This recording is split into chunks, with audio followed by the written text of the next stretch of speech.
Why is the ANC not telling us the reason why they want Zuma to go? People just wake up one morning and they are all saying we're in a discussion, Zuma must go, Zuma must go. And then no one asks them a question, why should Zuma go? You know the reasons of the opposition why Zuma must go. The ANC says Zuma must go for factional reasons. That's why you see Derek Anakom dancing the way he's dancing now. He's happy that it's their time to eat. That's why all of a sudden Derek has found a tune. He can dance because it's their time to eat. It's a factional reason why they want Zuma to go. And they are hijacking our genuine program to demand Zuma to go because that is getting rid of corruption. But they've never uttered that from their mouth.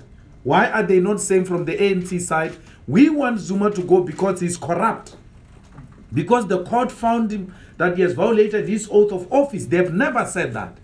Because they agree with everything else Zuma stands for. They want to continue with the same things when they take power. They want Zuma to go because it's the time for Cyril's group to eat.